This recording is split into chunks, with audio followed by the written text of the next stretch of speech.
Hi, my dear students of BA Part 1. Missing me? Missing the classroom teachings now? I'm also missing you. And it's very difficult to teach you in your absence. So I'm imagining that some of you are sitting in my left and some in the right and trying to revise your John Milton's essay books, because some of you are feeling difficulties in understanding that essay, and some of you have texted me that some portions of the essay, some have asked in the middle part of it, some in the beginning, and some in the, so I thought it better to explain the whole of the essay. Fine, you were very busy during those days, I know. So books जो ऐसे हम लोग के course में है unit 1 में, BA second first year के second semester में, this essay has been written by John Milton, and you all might be very well acquainted with John Milton, his poetry. He was one of the greatest poet ever. His magnum opus is Paradise Lost. Would have read some part of it in at some point of time. Last year also, last semester, on his blindness, that was in your course. So this particular essay which is prescribed in your course is in fact an extract from his speech. That speech he has given in British Parliament. You know that John Milton was a great poet, and alongside he was a parliamentarian as well, like Francis Bacon and other writers. So this particular essay, again I repeat, is an extract from his long speech he has delivered in Parliament, and later on that was published with the name Areopagitica. This particular name, ये जो नाम है एरोपेजिटिका, जिसको popularly हम अपने north Indian belt में एरोपेजिटिका कहते हैं, पर इसका जो करेक्ट प्रोनंसिएशन अमेरिकन्स कहते हैं वो एरियापेजिटिका कहते हैं, और लैटिन में इसको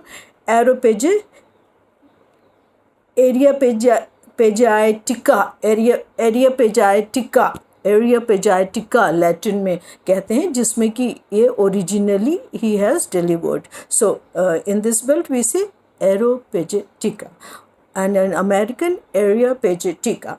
So this essay books is an extract from that. Fine. So whichever way it is said, you have to understand that it is an extract from a long speech John Milton has delivered in Parliament, and that speech was in favor of freedom of expression. Maybe this is the first voice he has raised for freedom of expression.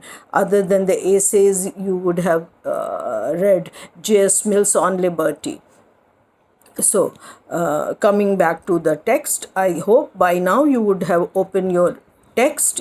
This is in page number 9. So I begin the text. Typical Miltonic style, he began with, I deny not but that. I deny not but that. Double negative means I accept it.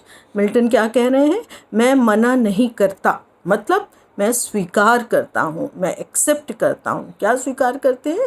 It is the greatest concernment in the church and the commonwealth to have a vigilant eye. क्या concernment है church का और Commonwealth का? Church का means religion का. During Milton's period, church was very prominent and it played very prominent role. In India, it is still playing, okay? But at that time, so what Milton says कि church का and commonwealth and the government का दोनों लोगों की क्या होनी चाहिए? A vigilant eye. Vigilant, very careful, very watchful. Eye means observation. ध्यान देना चाहिए चर्च को भी और गवर्नमेंट को भी, दोनों लोगों को इस बात पे ध्यान देना चाहिए. क्या देना चाहिए? हाउ बुक्स डिमीन देमसेल्व्स, कि कैसे किताबें अपने आप का स्तर कम कर रही हैं, कम नहीं होना चाहिए, ऊपर उठना चाहिए. So he is asking, it is in the form of an interrogation. So when he is asking कर रही हैं, करना चाहिए, तो आपका जवाब क्या होगा? नहीं करना चाहिए. Okay, fine. So when the question is in interrogation, your answer would be in negation, no. And not only books, he says not only books, as well as men. Books भी कर रही हैं और लोग भी कर रहे हैं, राइटर्स भी कर रहे हैं एंड कॉमन पीपल, दोनों लोग कर रहे हैं. And thereafter to confine, और इस तरह से कन्फाइन कर रहे हैं, इम्प्रिजन कर रहे हैं, imprison and do sharpest justice on them as malefactors. इसलिए ऐसा समय आ गया है. That is why it is important that they should be means both men as well as books. They should be labeled as, the sharpest justice is given to them, means they should be labeled as, they must be charged as men as well as books. किस चीज़ का charge books पर और आदमियों पे लगाना चाहिए? as malefactors, as criminals, as culprits. दोनों लोगों का दोष है, दोनों गलतियां कर रहे हैं.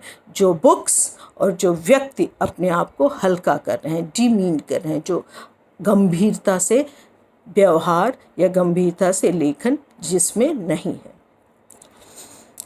अब आगे कोई वो उसका जवाब देते हैं. For books are not absolutely dead things. और ऐसा बुक्स के लिए क्यों कह रहे हैं, किताबों के लिए क्यों कह रहे हैं? ऐसा वो इसलिए कह रहे हैं क्योंकि मिल्टन का मानना है, मिल्टन कह रहे हैं books are not absolutely dead things, कि बुक्स जो हैं वो पूरी तरह से मृत चीज़ें नहीं हैं, बल्कि वो आगे कहेंगे कि बिल्कुल भी मृत चीज़ें नहीं हैं. बुक्स तो जीवित चीज़ें हैं. तो क्या कह रहे हैं? They are not absolutely dead things. Pages जो हैं, जो बुक्स के पन्ने हैं, वो डेड नहीं है. They are having life, they contain life in it, and he is extending the idea, but do contain a potency of life in them to be as active as that soul was whose progeny they are. और क्या कह रहे हैं Milton? क्या कह रहे हैं? वो उतनी ही एक्टिव हैं, बुक्स उतनी ही एक्टिव हैं जितने एक्टिव, जितने पावरफुल, जितने वाइब्रेंट वो लोग थे जिन्होंने इनकी रचना की है. Means those writers. He is not saying writer, he is saying writers, क्योंकि एक बुक को बनाने में बहुत लोग लगते हैं, वो भी आगे वो एक्सप्लेन करेंगे.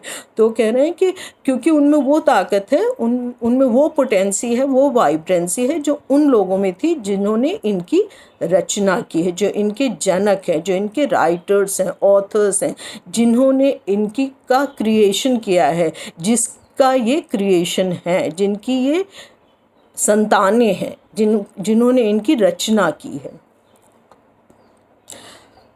Nay, they do preserve as in a while the purest efficacy and extraction of that living intellect that bred them. Nay, no, not only that. What he says, what Milton says, not only that, they do preserve. They means books. Books अपने आप में preserve करती हैं, सन्निहित किए हैं, संजोए हुए हैं. क्या संजोए हुए हैं? Books एक वायल की तरह हैं, एक शीशी की तरह हैं, एक सिलेंड्रिकल ग्लास की तरह हैं, ग्लास होल्डर ग्लास की तरह हैं, जिसने अपने अंदर संजो के रखा है. जैसे कि मेडिसिन्स जो हैं एक शीशी में संजो के रखी जाती हैं, कलेक्ट करके रखी जाती हैं. जितना कंसंट्रेटेड होगा उतना ही पावरफुल होगा. तो वैसे वो कह रहे हैं purest efficacy and extraction, purest of the pure. जो क्योंकि नॉर्मल सोल भी प्योर होती है और राइटर्स की सोल जो होती है purest of the pure, pure में भी प्योर होती है, बहुत अच्छी होती है, उत्कृष्ट होती है. तो कह रहे हैं efficacy and extraction. Efficacy means power, soul, extraction, essence, gist, SOUL, soul, soul, आत्मा, उसमें उन्होंने अपनी संजो के रखनी, अपना ज्ञान संजो के रखा है, प्रिजर्व करके रखा है. And that living intellect, that वो लिविंग इंटेलेक्ट, वो जब जीवित थी, जिसकी किताबें हैं, उन्होंने तब अपने ज्ञान को इसमें संजो के रखा था, जिसने इनको जन्म दिया है, जो इसके जनक है. Who have created these books, who have written these books. And such a long sentence. You see, now the second sentence start. So Milton has written very long sentences in his prose. I know they are as lively and as vigorously productive as those fabulous dragon's teeth. And now he is giving another example. और क्या कह रहे हैं कि I know, I admit, I believe कि ये जो books हैं वो as lively, full of life हैं, full of लाइफ्स वाइब्रेंसी हैं, एंड एज विगरसली, उनमें वही विगर एंड वाइटैलिटी है, वही लाइफ है, वही जीवंतता है, वही सार है, वही एसेंस है, वही सोल है, वही ज्ञान है, वही विजडम है जो कि उन व्यक्तियों में था जिन्होंने इसकी रचना की है, जो इसके प्रणेता हैं, राइटर हैं. और फिर वो एक एग्जाम्पल देते, vigorously productive as those fabulous dragon's teeth. ये जो फैबुलस ड्रैगन्स टीथ है, ये एग्जाम्पल इन्होंने ग्रीक मैथोलॉजी से लिया हुआ है, जिसमें कि जो कैडमस था उस मैथोलॉजी में, वो Cadmus he used to sow some teeth, वो जो टीथ थे ड्रैगन के टीथ जहाँ गिर जाते थे वहाँ से आर्मी ऑफ ड्रैगन्स तैयार हो जाती थी. मीन्स एक टीथ से एक आर्मी. सो जितने टीथ गिरते थे उतनी आर्मीज तैयार हो जाती थी. आपने दुर्गा जी का, दुर्गा सप्तशती में जो रक्त बीज की कथा सुनी होगी ना, फिर काली जी का जो जन्म हुआ था वो भी ऐसा ही था कि एक रक्त की बूंद से पूरी वो रक्त बीज फिर से तैयार हो जाता. तो जितनी रक्त की बूंदें उसकी गिरती थी उतना ही. So same is the case. वहाँ पे रक्त था, यहाँ पे टीथ है. कि व्हाट माइथोलॉजीज ऑलमोस्ट सारे रिलीजन में सेम मिलती जुलती हैं. वही उनका मैसेज होता है, चाहे वो इंडियन मैथोलॉजी हो, ओरिएंटल, चाहे वो ग्रीक मैथोलॉजी हो, इजिप्शियन मैथोलॉजी हो, कोई भी मैथोलॉजी, उनका बेसिक मैसेज सेम होता है. तो व्हाट ही सेज हियर, जो फैबुलस ड्रैगन टीथ, कि मतलब जितना नष्ट करने की कोशिश करेंगे उतना ही वो उभरते जाएंगे. You can not suppress the voice. If you suppress the voice, वो और लोग उससे उठते चले जाएंगे. इसलिए वॉइस को कभी, फ्रीडम ऑफ एक्सप्रेशन को कभी क्रश नहीं करना चाहिए. ये उनका बेसिक मैसेज है जो पूरे ऐसे में या पूरी स्पीच में उन्होंने दिया था. So again we go to the text. फिर थर्ड सेंटेंस शुरू होता है, and yet on the other hand unless wariness be used. क्या कहते हैं पोइट, ऑथर क्या कहता है कि ऑन द अदर हैंड, अगर हम इस बात को दूसरी तरह से भी देखें, अगर उस पर एक दूसरा पर्सपेक्टिव लेके चलते हैं, ध्यान देते हैं, और हम वेरीनेस, नीडशीर विवेक करते हैं, अगर हम अपने इफ़ वी डिस्टिंक्शन करते हैं, डिस्टिंग्विश करते हैं, समझने की कोशिश करते हैं, as good almost kill a man as kill a good book. तो कह रहे हैं as good, no not as good, as bad. ये उतना ही बुरा है जितना किसी व्यक्ति को, किसी किताब को नष्ट करना उतना ही बुरा है जितना किसी व्यक्ति को नष्ट करना. किसी व्यक्ति को, तो as good means not at all good, it's bad. So if killing a man is good, then killing a book is also good, and hence killing a man is not good, it's a crime, it's a heinous crime. So destroying a book or destroying a voice or suppressing the freedom of expression again is also a crime. Fine. Next sentence. Now he says the similar idea he is extending. Who kills a man kills a reasonable creature. So what Milton says, anybody or whosoever, even if the church or the government or a common man, who kills a man kills a reason itself. जो व्यक्ति को मारता है, destroy करता है, book को destroy करता है, वो किसको डिस्ट्रॉय करता है? Reason. Reason has been personified. You cannot kill the reason. You may kill a logic, but you cannot kill the logic itself. You can kill a logic. आप किसी एक तर्क को से कुतर्क कर सकते हैं, लेकिन तर्क को कभी ख़त्म नहीं कर सकते. तर्क रहेगा.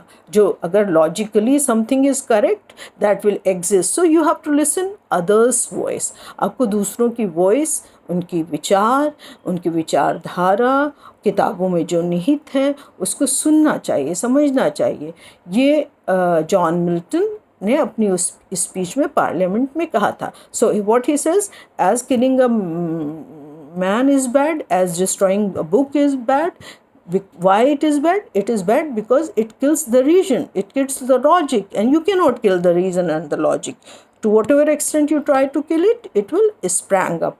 जितना आप उसको किल करने की कोशिश करेंगे उतना ही वो बढ़ता चला जाएगा. And then again he is giving another example. What he says, kills the image of God.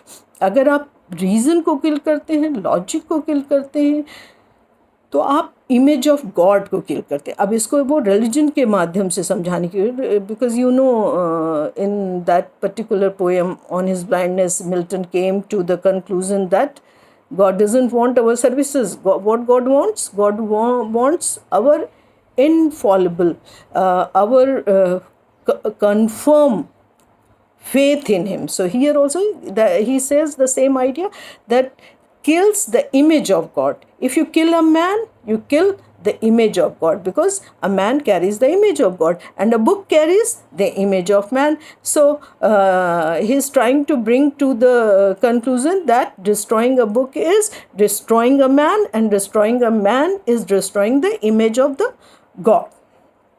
So it is anti-religion. Not only that, it is anti-law. Okay. As it were in the eye, as it seems, at it is noticed, at it is observed. And then you see he explains it by citing another wonderful example. He says, many a man lives a burden on the earth. Many a man lives a burden to the earth. But a good book is the precious lifeblood of a master spirit, embalmed and treasured up on purpose to a life beyond life. And here students find difficulty. So again, I'll be trying to explain it again and again. Many a man lives a burden. बहुत सारे लोग explain कर रहे हैं, Milton कह रहे हैं कि बहुत सारे लोग बिना कुछ किए हुए इस दुनिया में रहते हैं. कभी परिस्थितियों वश नहीं कर पाते. They are old, they are children, so they can not do anything, और they are lazy, sluggish, so they are not doing anything, so they are like burden on that, but they are still surviving. वो रह रहे होते हैं, survive करते हैं. और इस कोविड में तो बहुत ही लोग ऐसे रह रहे हैं. जैसी सिचुएशन लॉकडाउन पीरियड में आ गई, हम सभी लोग ऑलमोस्ट वैसे ही हो गए. We are not doing anything worth we should have done और we were doing. So many a man live as a burden on the. बहुत सारे लोग दुनिया में बर्डन की तरह रहते हैं. बट अ गुड बुक, लेकिन एक अच्छी किताब जो होती है वो चुपचाप पड़ी रहती है, उसमें जीवनी शक्ति तो होती है, पर is a precious life blood of a master spirit. क्या कह रहे हैं? Precious, very very dear, very costly, very important, very meaningful life blood. extract essence of master spirit, not ordinary spirit, great master. Writers, poets are superior spirits, superior people. So their books contain the essence of great masters. Lifeblood of master spirit. Master spirit ka lifeblood means they are the progeny of great people. And embalmed and treasured up. Embalmed means embalmed also means treasure. Here I would like to give you the reference, क्योंकि embalmed वहीं से, इसकी genesis वहीं से है. Egyptian mummies का सुना है ना, ममी जो डेड बॉडीज़ को प्रिजर्व करते थे, बाम वगैरह लेप आसव लगा के. सो वहीं से वो वही इसका वहीं से लिया गया, प्रिजर्व करना. सो जैसे कि लोग ममीज़ प्रिजर्व करते थे, बुक्स भी प्रिजर्व की जाती हैं. कैसे? बिकॉज क्यों की जाती हैं? Because they are treasured up, they are the treasure of those great people. उनमें जो विजडम, जेम ऑफ विजडम है, जो जेम ऑफ नॉलेज है, वो उनमें छुपा हुआ है, which we have, that is coded, encoded there, and we have to decode that. उसके अंदर जो भर दिया गया है ठूस के ज्ञान, जो ज्ञान के कीमती हीरे उसमें छुपा के रख दिए हैं, उनको हमको डिकोड करके ढूंढना है. और हम उन किताबों को जो पढ़ते हैं तो हमें वो अनमोल मोती मिलते हैं. इसीलिए कह रहे हैं embalmed and treasured up on purpose, किसी उद्देश्य के लिए, जो इतने दिनों का उनका एक्सपीरियंस होता है राइटर्स का, और वो उनका पर्सनल एक्सपीरियंस भी होता है. वो एक्सपीरियंस वो बोरो भी करते हैं, और राइटर्स को, अपने पहले के पीरियड के राइटर्स को पढ़ के, अपने कंटेम्प्रेरीज को पढ़ के, तो एक उद्देश्य के साथ वो उस ज्ञान को संचय करके रखते हैं. क्यों रखते हैं? To a life beyond life. इस जीवन में जो अर्जित किया उसके लिए, और इस जीवन से पहले और जो राइटर्स ने जिन और अपने प्रीडेसेसर्स को पढ़ा होगा, अपने पूर्वज राइटर्स को पढ़ा होगा, अपने पूर्वजों से जो सीखा होगा, उनसे जो ज्ञान इकट्ठा किया है वो सब उसमें उन्होंने एकदम एसेंस की तरह छुपा के, हीरे की तरह, जेम्स की तरह छुपा के रखा होता है, जो कि एक लाइफ में आदमी अपने एक्सपीरियंस के द्वारा इकट्ठा वो ज्ञान नहीं कर सकता है।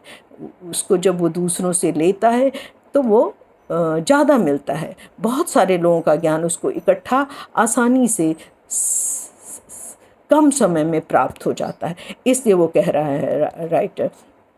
तो man lives a burden to the earth, एक श्लोक है हमें इस कॉन्टेक्स्ट में याद आया कि ये शाम न विद्या न तपो न दानम न ज्ञानम न शीलम न गुणो न धर्मा ते मृत्युलोके। ते मीन्स दे, मृत्युलोके पृथ्वी पर, इस पृथ्वी पर, भुवि भार, पृथ्वी पर, भुवि भार भूता मनुष्य रूपेण मृगाश्चरन्ति, वो इस पृथ्वी पर भार के समान है और मनुष्य के रूप में मृग की तरह बस चरते रहते हैं।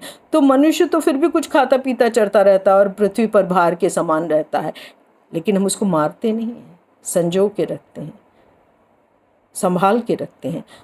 और ये किताबें जिनमें अथाह ज्ञान है, जो कि उन ऋषियों की, मुनियों की, बड़े बड़े राइटर्स की, फिलोसोफर्स की साइंटिस्ट के ज्ञान को जिन्होंने अपने अंदर सजो के रखा है, जिसमें ईश्वर की इमेज है, उसको भी हम नष्ट नहीं कर सकते। तो बुक्स के माध्यम से, बुक एक मोटिव है, बुक एक प्रतीक है, बुक एक सिंबल है।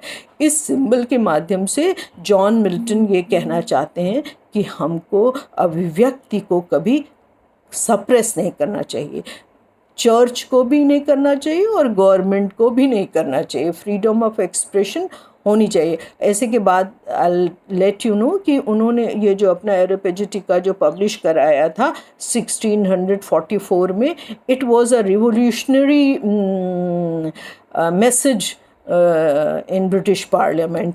और जो इंग्लिश रिवोल्यूशन उस समय चल रही थी, मिडिल क्लास इंग्लिश प्योरिटन्स की, उसके जॉन मिल्टन प्रणेता थे। He was the pioneer of that revolution and will be talking that in the second part of the essay. ठीक है, फिर से टेक्स्ट में आते हैं। It's true, no age can restore a life where of perhaps there is no great loss. और John Milton कहते हैं कि इट इज़ एक्सेप्टेबल, इस बात को स्वीकार करने में कोई दो राय नहीं है, हम इसको बहुत आसानी से स्वीकार करते हैं कि नो एज कैन, जो जीवन है वो नश्वर है, man is mortal, man has to die. Human beings जो हैं, जो मैन हैं, वो मॉर्टल हैं, उनको मरना ही है, इमॉर्टल नहीं है। और कोई भी एज आए, कोई भी पीरियड आए, कोई भी रिवोल्यूशन आए, कोई भी थॉट प्रोसेस हो, कितना भी अच्छा व्यक्ति हो, उसको उसका ultimate end of life is death. और इस लॉस को हम कभी रिकवर नहीं कर सकते। लेकिन जो रिजेक्टेड ट्रुथ का लॉस है, मीन्स अगर कोई एक सच्चाई बयां की जा रही है तो उसको हमको सुनना ही चाहिए। और मिल्टन के पीरियड में वो बुक्स के माध्यम से, पेजेस के माध्यम से, पैम्फलेट्स के माध्यम से दी जाती थी।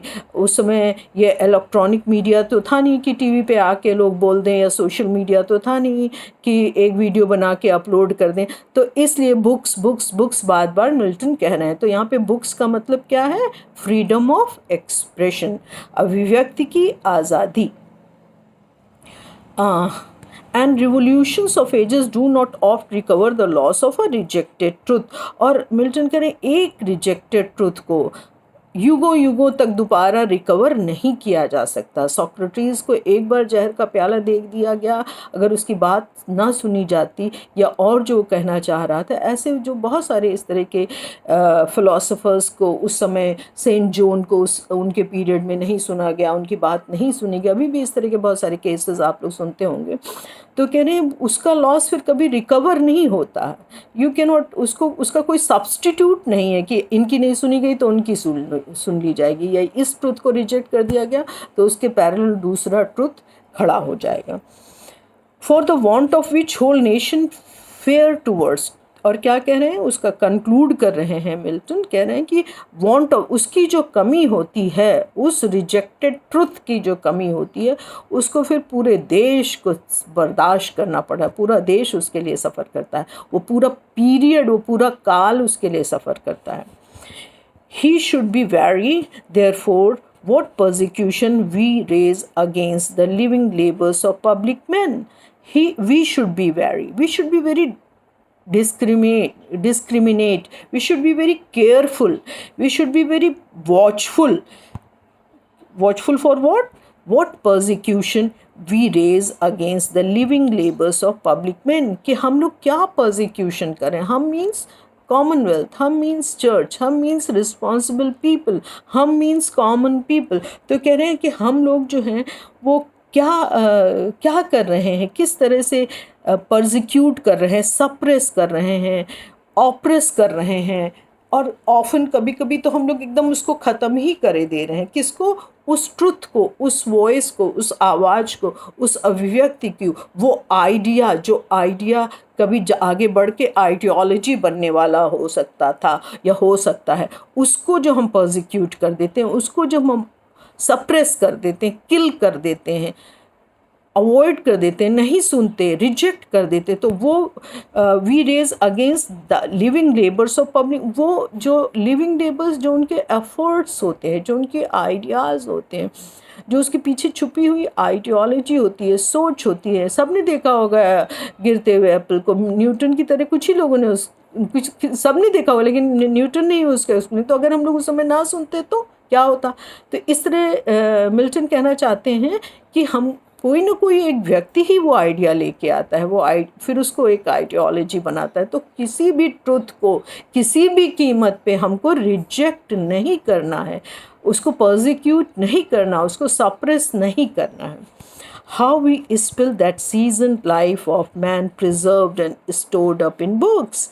और फिर क्या कहते हैं कि उस व्यक्ति ने, उस अनुभवी, seasoned, experienced man, learned man ने कैसे अपने जीवन की सारी तपस्या, सारा ज्ञान, सारी विजडम, सारा लेबर प्रिजर्व किया होता है, संजो के रखा होता है उस एक पुस्तक में, उन कुछ पन्नों में, जिसको हम फिर खोलते हैं, देखते हैं, पढ़ते हैं, स्पुर्ट करते हैं, फैलाते हैं इधर उधर.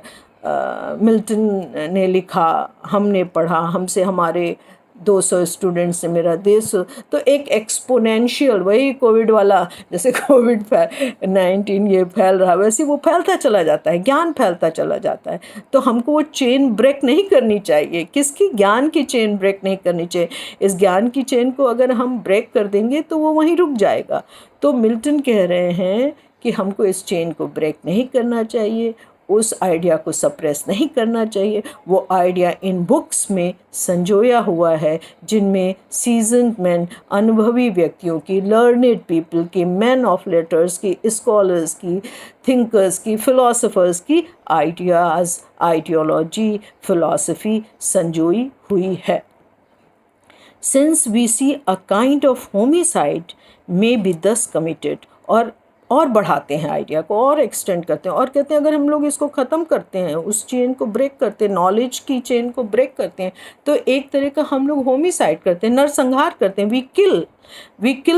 we not only kill the idea, we not only kill the pages of the books, rather we kill that man. हम उस व्यक्ति को, और ये उतना ही हीनियस क्राइम है जितना किसी आदमी को मारना. It is like a homicide. और फिर और एक्सटेंड करते हैं, समटाइम्स आ मार्टरडम कह रहे हैं. और कभी कभी तो ये होमिसाइड ही नहीं होता, ये तो एकदम मार्टरडम होता है, एकदम शहीद कर देना होता है उसको. उस ज्ञान को एकदम आप ज़बरदस्ती फांसी पे, सूली पे चढ़ा देते हैं.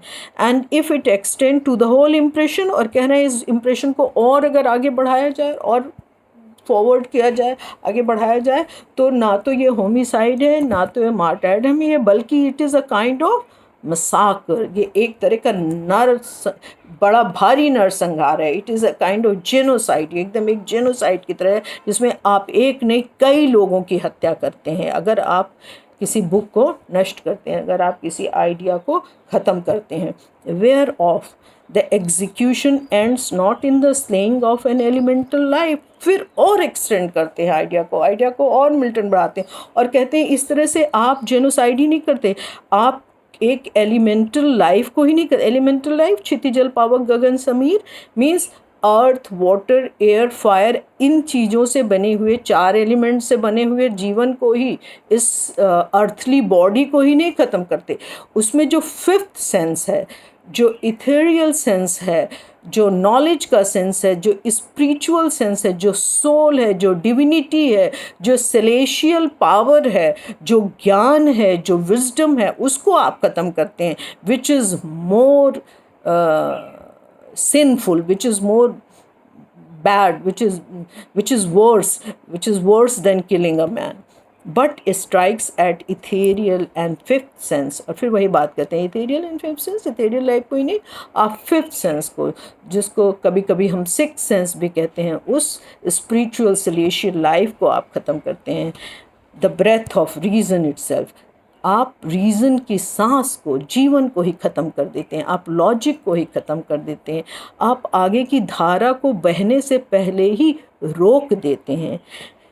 Slays an immortality rather than a life, और कहते हैं आप एक मॉर्टल लाइफ को नहीं ख़त्म करते, आप इमॉर्टैलिटी को ख़त्म कर देते हैं, क्योंकि नॉलेज के थ्रू ही मनुष्य आगे बढ़ता चला आ रहा है। जो ये एक चेन बनी हुई है ज्ञान की, जिस पे स्टेप बाय स्टेप चलते हुए हम लोग यहाँ तक आए हैं। हमने पहले प्राइमरी एजुकेशन ली, सेकेंडरी एजुकेशन ली, अब हायर एजुकेशन ले रहे हैं, तो इस हायर एजुकेशन में जितने लोगों ने इतनी मेहनत की होगी, उस पूरी चेन को ही हम ब्रेक कर देते हैं, और स्टेप बाय स्टेप कितने लोगों का योगदान उसमें रहा होगा हम वो भूल जाते हैं। तो इस तरह मिल्टन अपने इस पर्टिकुलर ऐसे के थ्रू ये कहना चाहते हैं कि फ्रीडम ऑफ एक्सप्रेशन को किसी भी कीमत में ख़त्म नहीं करना चाहिए, सप्रेस नहीं करना चाहिए। We have to listen everybody's voice, we have to preserve the wisdom of the great man. Thank you.